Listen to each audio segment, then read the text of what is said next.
Mr. Kelly, since the implementation of the Paycheck Protection Program last April, 38 Planned Parenthood affiliates applied for and received $80 million in taxpayer funds meant for small business relief. Pursuant to the longstanding affiliation rules, which stipulate that affiliated organizations are to be considered as one organization, SBA found and concluded that the Planned Parenthood was ineligible for PPP funds and sent letters to each of the 38 organizations who wrongfully received funds and asked for the money back.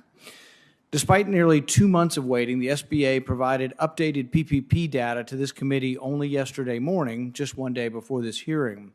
While combing through this data, though, we find that while 7 affiliates did return their funds last year, the rest fraudulently, at least according to the SBA determination, received the full amount requested.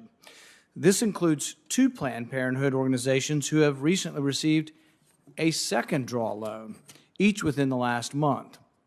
These approvals come long after the SBA sent letters concluding that the Planned Parenthood affiliates clearly were ineligible for the first draw of PPP and should return any funding they received. In your testimony today, you said that you place holds on people who were ineligible the first time, and that's supposed to protect and prevent them from getting a second draw. Mr. Chairman, I asked for consent to enter 2 letters from the SBA into the record on their determination of Planned Parenthood affiliates being ineligible. Without objection. My question, Mr. Kelly, is has the Biden SBA reversed the long-standing application of affiliation rules in an effort to make Planned Parenthood eligible for first and second draw loans? And how do you explain giving second draw loans to organizations that were initially told they were ineligible for first?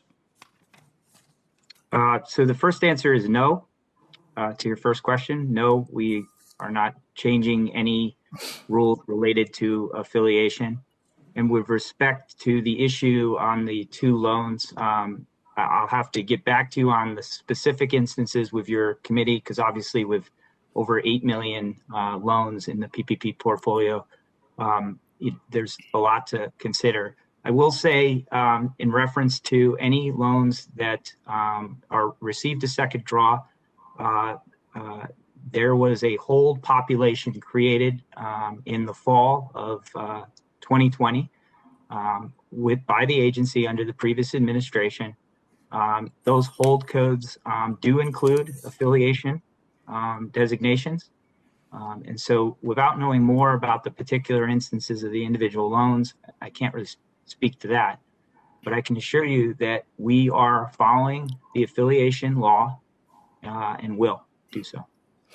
I guess my point is that there really is a significant contradiction here between people being ruled ineligible and then getting a second draw. So we really would like a very specific answer. How did 2 organizations get a second draw when they were determined to be ineligible to begin with? Because in your testimony, you did say there is a process for those ineligible to then be targeted so they can't get a second draw if we've already told them they weren't eligible for the first draw. Mr. Ware, have you conducted an investigation into the history of Planned Parenthood's access to PPP loans, particularly after the May 19th letters were sent from the Small Business Administration? Thank you. So we are definitely aware of the concerns by you and other members of Congress regarding Planned Parenthood. As noted in our 2021 Oversight Plan, we intend to focus on the eligibility of loans made under PPP as a series. And regardless of the scope of that series of reviews, we will audit to the criteria relative to eligibility determinations. To date, we have not done a specific look into Planned Parenthood, but what I'm saying is that we have a whole series in terms of eligibility in which it would more likely be covered. Well, what we'd like to do is to send this information to you that we've found of 2 of the Planned Parenthood groups getting loans a second time when they were told they were ineligible the first time, which would seem to contradict the rules that we have in place. And I hope that we can get a written response from you on that. You will. Thank you. Mr. Scheer, you noted in your testimony that the SBA has yet to conduct a formal fraud risk assessment of the PPP and EIDL programs. In your view, would it be irresponsible for Congress to extend these deadlines without actually having a fraud risk assessment in place? You raise a very good question, and it's a question that really, there's a lot of trade-offs involved. There's the question of, so let me just take eligible borrowers who have played by the rules of the program and have been affected adversely by the pandemic.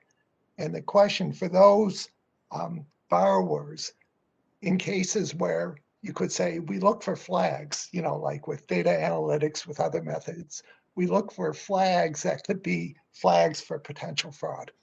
And the idea is for those where no flags appear, it's the question of, do you really want to stop assistance from this program to those where there aren't any flags that are being raised?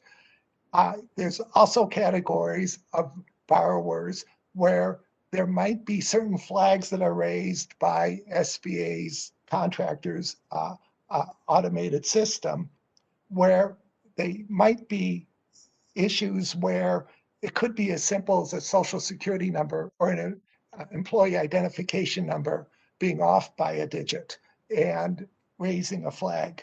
And then you have those flags that are multiple flags that might point to a higher likelihood of fraud.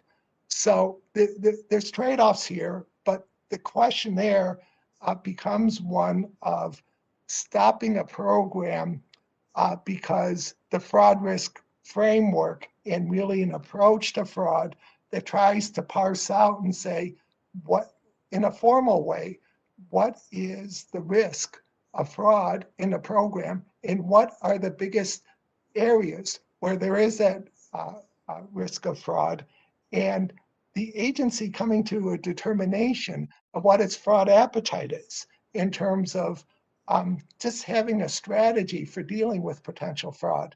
So I would point to the trade-offs involved and really to our fraud framework to begin with, which takes into account how can you make a program effective without unduly raising fraud risk.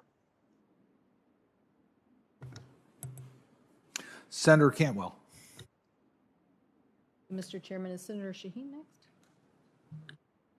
We've been using the seniority because of the WebEx. If you, Okay.